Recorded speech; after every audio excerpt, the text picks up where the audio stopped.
Boa tarde, estamos começando o programa Mulheres Advogadas do Século XXI e hoje nós vamos entrevistar a advogada doutora Maria Eduarda. Ela é advogada trans, militante, atua no direito das minorias, no direito civil, direito previdenciário e direitos humanos, abrangendo, é claro, a parte de assédio moral. Membro da Comissão da Mulher Advogada e do Movimento de Mulheres Advogadas, o MMA. Ativista, transfeminista e ativista pelos direitos da pessoa vivendo com HIV/AIDS. E também está cursando a pós de Gênero e Direito da AMERJ, uma das alunas lá do curso de Gênero e Direito. Doutora, quero lhe agradecer muito por ter aceito esse convite. É uma honra tê-la, doutora, aqui. Tá? Muito, muito obrigada mesmo. Eu que agradeço. Inclusive nós estamos terminando, né, esse mês aí mesmo.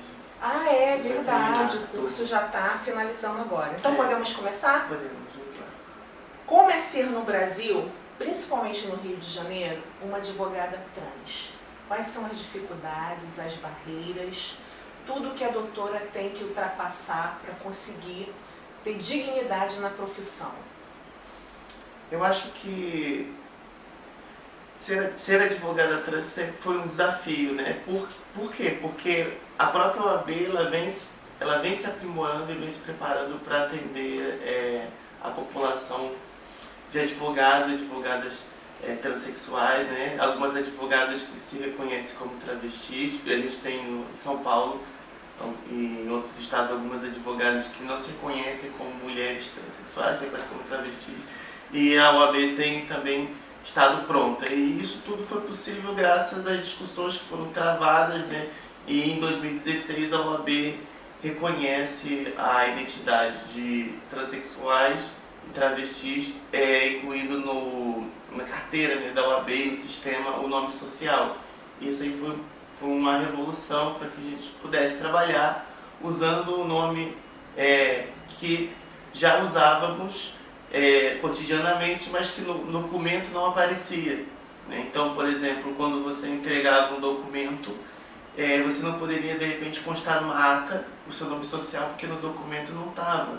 E com o ingresso do nome social no documento, as atas e outros documentos você já poderia assinar com o nome social, você já poderia colocar na ata esse nome. Então, assim, isso foi gerando um avanço muito grande na profissão, né? Porque agora não é mais assim, mas na minha época, 10 anos atrás, a gente entregava a carteira no balcão e pegava o processo. Então, assim, se você tem o nome social e teu nome na carteira tá outro, quando você foi entregar o processo, eles perguntavam qual era o seu nome para pegar a carteira. Então, se você falasse o nome social, eles não iriam achar a carteira, então já era mais um constrangimento da pessoa ter que revelar, enfim. Então, mais ali no balcão, com um monte de pessoas. E agora já está mais, porque agora com o protagonismo de várias pessoas, né, vindo, advogando, indo para os tribunais, o judiciário já começa a se ambientar naquele espaço, já começa a acostumar de ver pessoas transitando naquele espaço. Mas é engraçado, doutora, porque 2016 está tão perto, né, quando a gente olha assim e a gente percebe a luta, né, como é árdua. E aí, como tem sido essa luta por direitos, né, que é um direito de todos, num país ainda tão preconceituoso como o Brasil? Engraçado é que às vezes eu penso assim, que o Brasil ele se assimila muito à França do século XVIII, quando você vai pensar assim, a questão religiosa, a questão de ensino religioso nas escolas, enfim, a gente retrocedeu quase uns 2 séculos atrás. Por quê? Porque a gente precisa garantir direito à saúde, direito a nome, a gente precisa garantir direito à segurança física, né, das pessoas, que as pessoas não apanhem na rua, que as pessoas não sejam assassinadas. E hoje o que mais assola a população, que é a população de mulheres e homens trans, e a população de travestis, na verdade é isso, é a violência, né? A falta de cidadania, né? Se bem que a gente teve uma vitória, né? Foi o provimento 73 de 2018, que agora permite a retificação civil no cartório. A gente está tendo uma vitória do Supremo, que até o momento, assim, se o julgamento retomar dia 13, nós não temos chance de perder o julgamento, porque são 6 votos já, sendo que são 11 ministros que votam, então o Supremo Tribunal praticamente já decidiu que LGBTfobia é crime de racismo, né? E aí com isso nós vamos ter um tipo penal, que nós vamos poder acionar na justiça caso soframos essa violação, né? Que é a injúria, que é a ameaça, que é a agressão física e enfim, infelizmente chega ao óbito, né? Está rolando também um projeto de inclusão na Lei Maria da Penha de mulheres trans. Estamos aguardando para ver, estamos acompanhando. Já teve uma tentativa anterior, mas não conseguiram, agora estão tentando de novo. O grande problema a Lei Maria da Penha ela já prevê a orientação sexual. Agora, incluir identidade de gênero nos projetos de lei é que está sendo um grande problema. Hoje em dia, você falar de gênero virou um grande problema. Então, assim, os projetos de lei que têm a palavra gênero, eles sofrem muito tipo de resistência dentro das casas, né? Então, vamos ver se... Como aconteceu na lei do feminicídio, né? Que tiraram a palavra gênero. Tiraram o gênero. Eles têm uma resistência com o gênero, né? E aí, eu não sei como é que vai ser, mas assim, eu acredito que daria também uma bela ação no STF essa questão inconstitucional de não incluir mulheres trans na Lei Maria da Penha, mas ainda está avançando a questão legislativa, vamos torcer, né, para que possa. Já foi aprovado lá no Senado, enfim, eles estão correndo, porque eles sabem que o STF é criminalizando, eles estão para trás, então eles precisam agora mostrar serviço. Só que o meu medo são as emendas, porque às vezes você faz um projeto lindo e aí vem as emendas e estragam o projeto. Acaba tirando o conteúdo principal, sim, né? Que realmente... Sim, porque tem até uma emenda, por exemplo, foi logo depois da ação do Supremo, da sustentação oral, que ganhou aquela visibilidade toda, foi proposto pelo próprio Cidadania um projeto de lei para tornar a LGBTfobia como crime de racismo, incluir. Já tiveram algumas emendas, claro que não foram votadas ainda, mas já tem algumas emendas para querer isentar, por exemplo, templos religiosos, veículos de comunicação. Então, assim, por exemplo, se você for um religioso e no seu veículo de comunicação você estiver propagando discurso de ódio, segundo essa emenda, você não seria punido. Então você criaria uma excludente de ilicitude para pastores e para padres, enfim, isso não existe. É verdade, com certeza, até porque eles têm, né, ali um grande controle, né? Na verdade são formadores de opinião, então isso realmente é gravíssimo. Aproveitando a resposta da doutora que fala sobre a preservação da vida, que eu acho que é uma luta constante de vocês, então conta pra gente quais são os maiores desafios na vida de uma mulher trans. O maior desafio são sobreviver, porque, vamos lá, eu tive uma boa oportunidade, porque eu não precisei passar por que as pessoas trans normalmente passam, mas a maioria, quando se descobre cedo como trans, é expulsa de casa, aí depois acaba vivendo na rua, ou não tem acesso à escola, porque se ela ficou pouco tempo no seio familiar, ou se ela ficou no próprio seio familiar ainda, mas na escola não respeitaram o direito dela usar um banheiro, não respeitaram o direito dela ser tratada na chamada pelo nome social dela, e aí acaba ocorrendo naturalmente uma evasão escolar, né, que chamam de expulsão, porque a pessoa é praticamente expulsa. Você imagina, na minha época, de 80 a 96, não existia nem a palavra bullying na escola. As crianças apanhavam, sofriam violência dos próprios colegas e tudo era considerado normal. Não existia. As próprias crianças tinham que se defender. Você não tinha essa proteção de poder processar a escola, ser considerado, ter um nome para isso, né? Hoje em dia tem. Então, assim, as pessoas trans sofrem esse tipo de violência, porque elas vão ser chincalhadas, porque vão revelar o nome civil delas, vão ficar fazendo esse tipo de bullying, né? E elas acabam saindo da escola. Então, para tentar evitar isso, hoje a gente tem a resolução do MEC 2018, que prevê o nome social no ensino fundamental, e tem a resolução 12 do Conselho Nacional de Combate à Discriminação. O que é boa na resolução 12? Que a resolução do MEC fala em nome social, mas a resolução 12 ainda fala mais, fala sobre uso de banheiro, que é direito da pessoa utilizar banheiro de acordo com o seu gênero, e fala sobre a questão do nome social nas fichas de chamada, todos os tipos de documentos que forem externos, é obrigatório ter só o nome social. E com base nisso você pode cobrar, inclusive judicialmente, que se cumpra. E a resolução 12 abrange tanto a escola pública quanto privada, então eu achei bem bacana. Então são formas de acesso. Aí a mulher transexual sem acesso à escola acaba muitas das vezes no mercado informal, algumas vezes na prostituição, né? A gente tem assim, uma realidade de 90% na prostituição, mas não é que a prostituição seja ruim. Não está aqui condenando isso, discriminando. Só estamos dizendo que a realidade é que 90% está nesse mercado.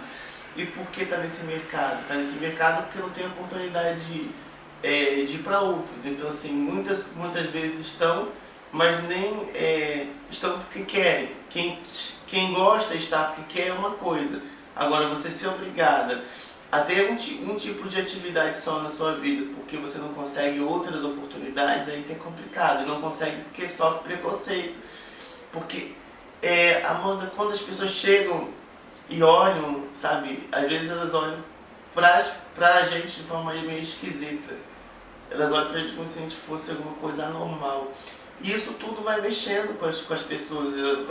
O grande problema também das discriminações que ocorrem na rua é muitas vezes que nós notamos que no momento exato que a gente está passando sempre tem uma brincadeira, ou falam que uma brincadeira é querendo falar nomes de viado, enfim, são pejorativos a homossexuais e risos. Querendo ofender de verdade. E nós vemos que realmente é dentro de um contexto que você está passando. Então essa também são as violências, além dos olhares, além de outras questões, e que a própria pessoa pode ficar até complexada, achando que sempre é com ela, porque ela já está acostumada a sofrer esse tipo de violência. Enfim, esse é o cotidiano. Então o cotidiano de uma pessoa transexual é sobrevivência mesmo.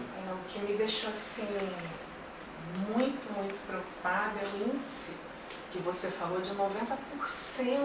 Então, assim, é um índice alarmante. Isso é muito preocupante, né? Porque eles são excluídos do seio familiar, que é de extrema importância para qualquer ser humano. Então, isso realmente é muito preocupante. Então, é bom a gente falar para que as pessoas tenham conhecimento, para que as pessoas, porque quando a gente leva informação, quebra o preconceito, né? Porque quando você não entende, você fica realmente muito perdido. E às vezes o preconceito vem pela falta da informação, né? Então, como é importante hoje tê-la aqui? Isso é importante demais. Quero mais uma vez te agradecer antes de finalizar. E aí eu quero uma pergunta que algumas colegas pediram para mim fazer. Com que idade uma pessoa trans pode começar a se reconhecer com uma identidade diferente da aparência dela? Eu, particularmente, comecei com 12. Só que eu não sabia que era trans, né? Porque a gente com 12 anos a gente não é acadêmico, a gente não sabe de terminologia. Eu sabia que gostava de usar roupa de mulher. Isso eu sabia.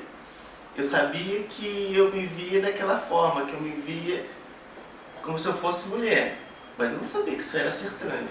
Então eu acho que, claro, hoje com a informação os pais já conseguem identificar se trata de trans, enfim. Mas na minha época não.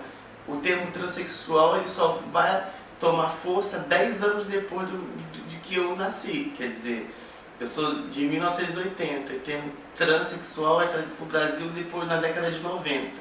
Então a gente não sabia realmente o que era, né?